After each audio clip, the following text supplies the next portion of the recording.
नमस्कार दोस्तों, मेरा नाम राघव मंगल।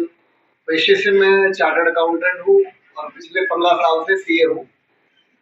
और मैंने अपने 15 साल के करियर में बहुत सारे रजिस्ट्रेशन कराए हैं। इवन जीएसटी रजिस्ट्रेशन से तो बहुत पाला पड़ा है, इनकम टैक्स में बहुत पाला पड़ा है। आज मैं आपको डीडीए की कुछ खामियां बताना चाहता हूँ। इतना डीडीए में जो इतना करप्शन चल रहा है, जिससे हमारे यहाँ विकास नहीं हो पा रहा है। भारत सरकार की एक स्कीम आई, पीएम उदय, 2019 में पास हुई, 1731 कॉलोनियां। उस स्कीम में बताया गया कि जो भी दिल्ली में अनऑथराइज कॉलोनियां हैं, उसको पीएम उदय के तहत रजिस्ट्रेशन किया जाएगा। लोगों को जो प्रॉपर्टियां उनको वो लोग घरों का मालिकाना हक वो उनको मिलेगा। उस रजिस्ट्रेशन प्रोसेस में क्या है सर, वो डीडीए को कुछ पीएम उदय में कुछ अपॉइंट किए कुछ लोगों को, जिनकी ड्यूटी है कि उनके पुराने दस्तावेजों को चेक करेंगी, उस प्रॉपर्टी को सर्वे करेंगी और एक मिनिमम रजिस्ट्रेशन फीस रखी हुई है, वो फीस लेके उसको उसका मालिकाना हक देंगे। मैं पिछले 5 सालों में 15-20 मेरे जानकार लोगों का मैंने वो काम कराया। वो कोई बड़ा काम नहीं है रजिस्ट्रेशन कराना, कोई उसमें डीडीए हमें कुछ प्रॉपर्टियां बांट रही, की प्रॉपर्टियां प्लॉट नहीं कर रही। डीडीए सिर्फ उसका रजिस्ट्रेशन कर रही है, उनके कागज चेक करने हैं, उसको अलॉटमेंट लेटर देना है।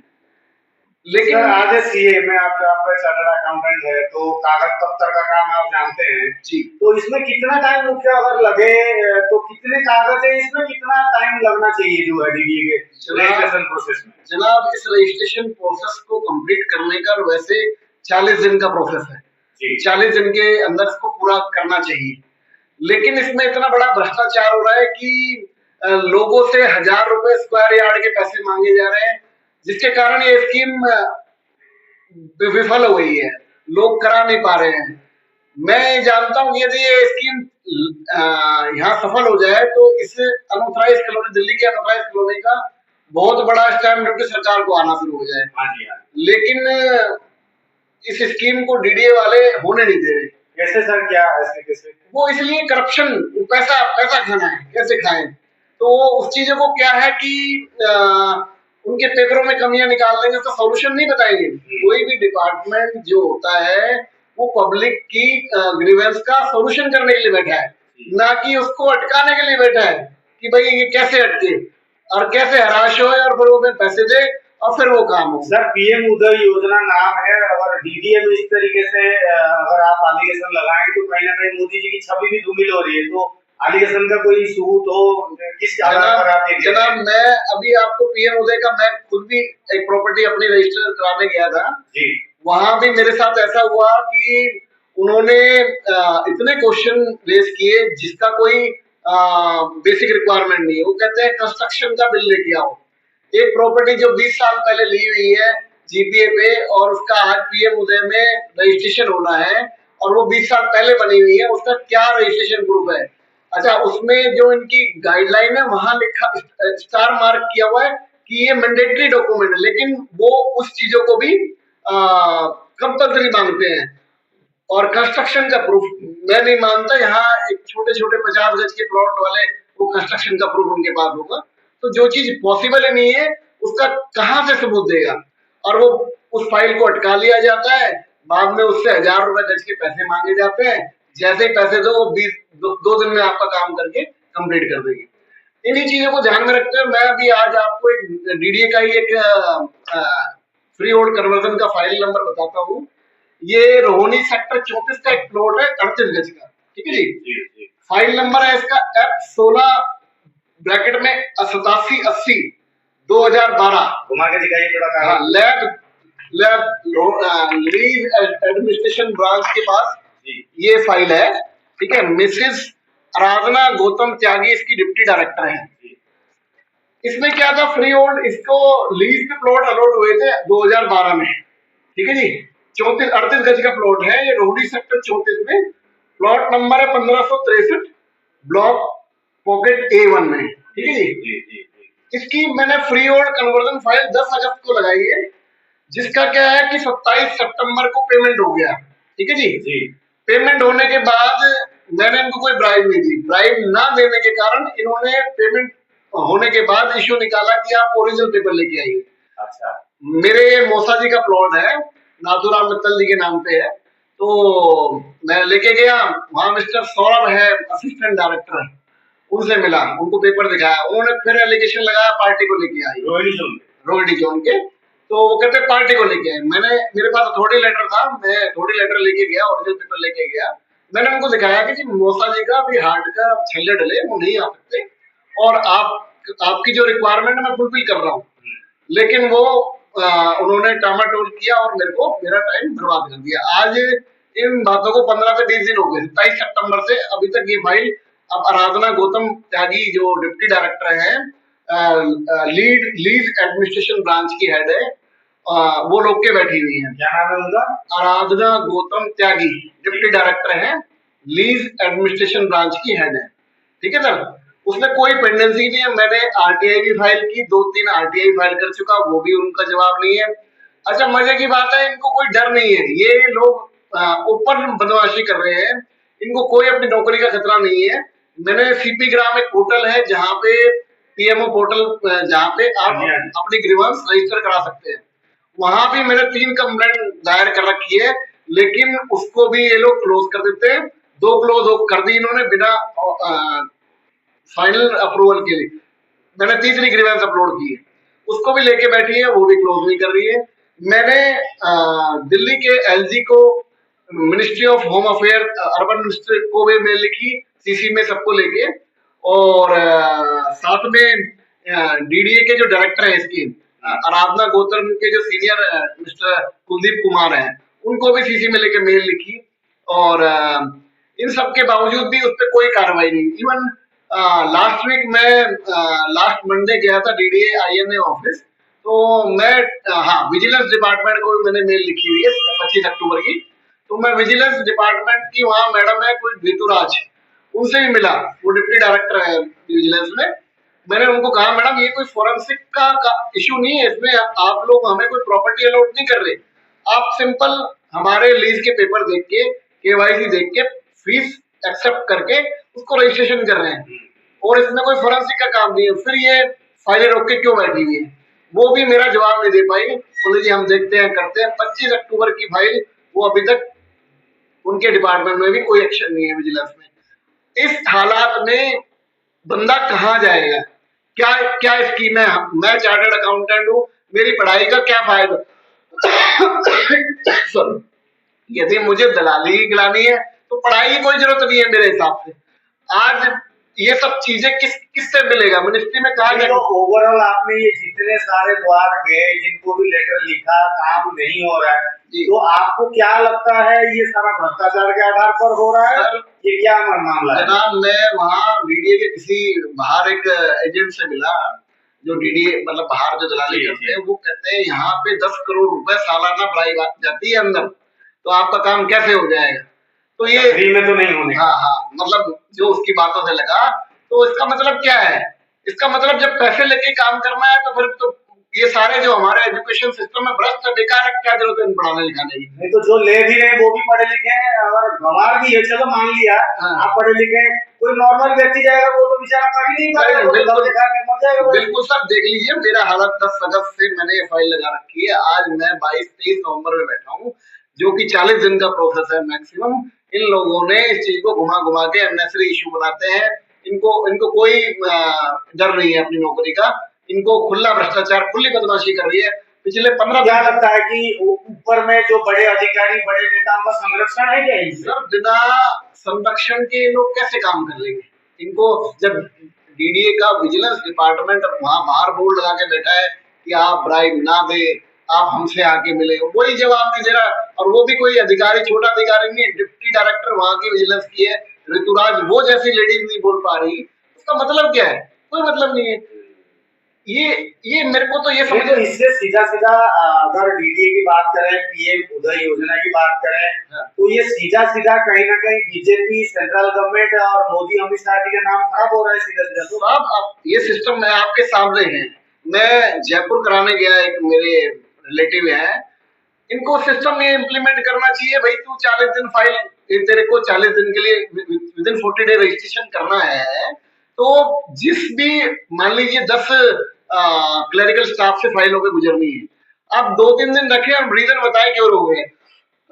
लेकिन इनके यहाँ कोई प्रोसेस नहीं है। इन्हें पीएम उदय में भी, आज पीएम उदय दिल्ली में सफल नहीं हो पा रही, उसका कारण भी यही है क्योंकि घोर भ्रष्टाचार है, समझ रहे हैं। यदि आज वो स्कीम में दिल्ली में चालू हो जाए तो ये जो अरबों रुपए की जो सरकार को स्टैम्प ड्यूटी आए, तो हमारा दिल्ली बहुत ही यहाँ तरक्की हो, लेकिन वो नहीं हो पा रहा।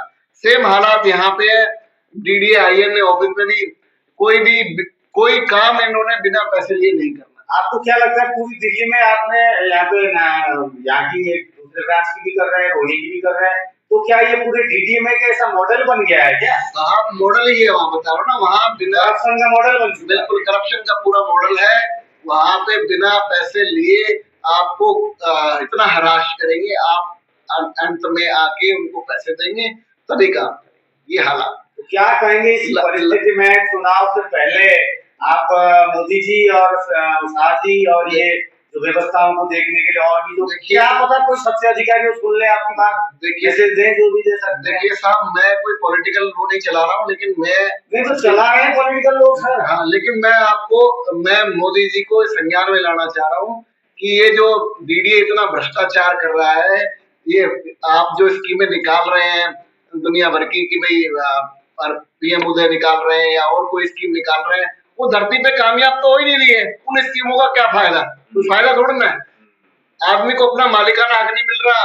ये एक सिंपल फ्री होल्ड से रिलीज होल्ड से फ्री होल्ड कन्वर्ट नहीं कर पा रहे, तो क्या फायदा इन पोर्टल का? पैसा ही देना है तो पैसा दलाली बांटनी है, तो फिर क्या क्या रहेंगे? 1731 कॉलोनी पारित हुए सर, ये 5वां साल लग रहा है। 2019 में, 20 में, 21 में, 22 में, ये टोटल इतने साल होने के बाद भी है कि मोदी जी की स्कीम को क्या लोग भरभर फिर बेचेंगे कैसे, बनाएंगे कैसे, कैसे होगा? जनाब, वो जीपीए सुप्रीम कोर्ट ने अलाउड नहीं कर रखा। जीपीए पे कोई भी इमूवेबल प्रॉपर्टी ट्रांसफर नहीं होगी, लेकिन आज मेरे संज्ञान में कुछ लेन देन हो रहे हैं, सारे जीपीए पे हो रहे हैं, और इससे भारत सरकार को नुकसान है, दिल्ली सरकार को नुकसान है कि ये जो उनको स्टैम्प ड्यूटी आनी चाहिए वो सब नहीं आ रही, और जो बंदा बायर है उसको प्रॉपर टाइटल ट्रांसफर नहीं हो रहा। वो किस बेस पे क्या ट्रांसफर हो रहा है किसी को कुछ नहीं पता, समझिए। तो इन चीजों पे संज्ञान लीजिए। ये डीडीए इतना बड़ा भ्रष्ट डिपार्टमेंट है जो यहाँ भ्रष्टाचार की अति हुई। मेरे ऐसे इसमें कोई भी इस काम में कोई भी फोरेंसिक काम नहीं कर रहे वो डीडीए के अधिकारी। रॉकेट साइंस देखिए, कोई रॉकेट साइंस नहीं है, सिंपल रजिस्ट्रेशन है। आपने कागज देखने हैं, आपने वेरिफिकेशन करवानी है, फीस जमा लेनी है, काम खत्म। लेकिन इस चीज को हवा बनाया जा रहा है। उनको कोई डर नहीं है डीडीए के अधिकारी को, हमारी नौकरी चली जाएगी, हमारे ऊपर कुछ करप्शन का, उनको कोई दिक्कत नहीं है। पीछे ऐसे ही सोमवीर सिंह सब रजिस्ट्रार होते थे जो पहले यहाँ महरौली में बैठते थे, आज से 5-7 साल पहले। वो बाद में उन्होंने डीडीए पीएम उदय के यहाँ आपका उदय पार्क में उनका ट्रांसफर हुआ। तो मेरे कुछ जानकार थे, उनका भी पीएम उदय में यहाँ रजिस्ट्री होनी थी, तो मैं उनसे जाके मिला, साहब ये फाइल है। उस टाइम भी उन्होंने वहां पे मेरे से 1000 रुपए गज मांगा, समझे। तो पीछे अखबार में पढ़ा गया कि भाई सोमवीर सिंह को अरेस्ट किया गया, समझिए। तो ये लोग सेवाएं जाते थे। आपके घटना में भी आपको भी कुछ रेट वेट पता चला होगा। आपके 38 गज में अगर देने होते तो आपको घुसखोरी उनको कितना देते? 1.5 लाख रुपए लीज होल्ड फाइल को फ्री होल्ड करवाने का रोहिणी का रेट चल रहा है 1.5 लाख रुपए। 1.5 लाख? हाँ, 1.5 लाख। अब बताइए आप, एक आम आदमी कहाँ से इतने पैसे अरेंज करेगा? पूरी दलाली कर रखी है इन्होंने। नहीं, केजरीवाल के ऊपर बार-बार वार हो रहा था कि भाई उसके डिपार्टमेंट भ्रष्ट है, फलाना है, ढिमाका है। ये तो डीडीए इतना बड़ा व्यवस्था हो गया, यहाँ पे भी भ्रष्ट आप खुद गुप्तू होगी। आप बताएं, बड़ा शिकायत है ये। मोदी जी हमारे सीए फाउंडेशन डे मई में आए थे हमारे, आज से 5 साल पहले। वो एक एलिगेशन लगा गए कि सीए भ्रष्टाचार फैलाते हैं। समझ गए? सीए कोई भ्रष्टाचार नहीं फैलाता। भ्रष्टाचार तो सरकारी डिपार्टमेंट से फैलता है, यहाँ पे थोड़ा ना भ्रष्टाचार फैलता है। भ्रष्टाचार तो आज मेरे कल में एक अपने मित्र सीए मोहन शर्मा जी है, उनके पास बैठा हुआ था। 15,000 रुपए जीएसटी रजिस्ट्रेशन की फीस है। आपको जीएसटी रजिस्ट्रेशन लेना है तो 15,000 रुपए पहले आपको दलाली देनी पड़ेगी, तब आपका जीएसटी रजिस्ट्रेशन होगा। अदरवाइज आपका रजिस्ट्रेशन नहीं होगा, उसमें ऑब्जेक्शन लगा देंगे, आप घूमते रहिए, आपका जीएसटी रजिस्ट्रेशन नहीं मिलेगा। ऐसा ही एक केस कल परसों जल बोर्ड का मेरे मित्र का हुआ। जल बोर्ड का उसका कनेक्शन नहीं दिया जा रहा, उसको रिजेक्ट कर देते हैं बार बार फाइल को, पैसे दो अभी आपका शुरू हो जाएगा। तीसरा केस है सही मेरी बहन जी का मकान बना है यहाँ मयूर विहार में वहां बिजली का मीटर नहीं लग रहा, वो कहते हैं जी 5,000 रुपए पर मीटर लेगी। 5 फ्लोर के 25,000 रुपए किस चीज के? मतलब मुझे लग रहा है इंडिया में दलाली और दिल्ली में दलाली नस नस में बस ये क्या गंदा सिस्टम चल रहा है, समझ में नहीं आता। तो फाइनली जाते जाते क्या कहेंगे, किस पे उम्मीद है, आपका काम कैसे होगा? साहब मैं मोदी जी से यही, मेरा मैसेज मोदी जी तक पहुंचेगा जरूर, और मैं यही कहूंगा कि इन लोगों को कुछ एक्शन लिए। हमारा हिंदुस्तान का दिमाग वर्ल्ड में फेमस है। हाँ जी, हाँ जी। हिंदुस्तान के लोग वर्ल्ड में फेमस है, इनके पास दिमाग है हिंदुस्तानी लोगों का। तो यहाँ भी कोई ऐसा सिस्टम इम्प्लीमेंट करें कि इनकी जवाबदेही तय करें कि भैया ये फाइल क्यों रुकी हुई है, क्या रीजन है, 10 अगस्त से आज 23 नवंबर तक क्लोज क्यों नहीं हो रही। बेसिकली सरकारी डिपार्टमेंट में प्रॉब्लम यही है, वहां कोई टाइम ऑफ कंप्लीशन नहीं है। आज यदि यही काम प्राइवेट उसमें होता तो वहां एक टाइम लाइन है, भैया 20 दिन में फाइल कंप्लीट करनी है। फाइल क्यों में क्या इश्यू आ रहा है, कस्टमर से बात करो और इसका रिजोल्यूशन निकालो। तो जब तक ये सरकारी डिपार्टमेंट में ये चीजें नहीं इम्प्लीमेंट होगी हमारा यहाँ विकास नहीं हो सकता, चाहे आप किसी को बिठा दें यहाँ पे, ये चीजें चलती रहेंगी। मैं खुद परेशान हूँ, मैं 15 दिन में चक्कर लगा चुका 6, लेकिन डिप्टी डायरेक्टर के कान पे कुछ वो नहीं हो रहा। मैं मिलके आया लास्ट मंडे मैडम से, मैडम इसको ये फाइल आपके डेस्क पे, हाँ मैं कर दूंगा, ठीक है।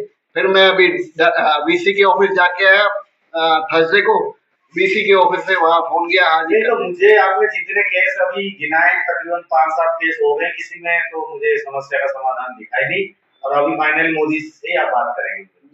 बिल्कुल करना पड़ेगा, मुझे मंत्रालय भी जाना पड़ेगा यदि ये लोग नहीं करेंगे। मैं देख रहा हूँ एक मैसेज, पहले मैंने कहा एक मैसेज मैं पहुंचा दूं किसी तरीके से, मीडिया के तरीके से, यदि पहुंचता है तो ठीक है, नहीं तो फिर इलाज दूसरा भी करना पड़ेगा, मंत्रालय भी जाना पड़ेगा। धन्यवाद सर, मैं यही मेरा आग्रह है मोदी से कि इस पे संज्ञान लें। बहुत बुरा हाल है, डीडीए का बहुत बुरा हाल है, बहुत बुरा हाल है।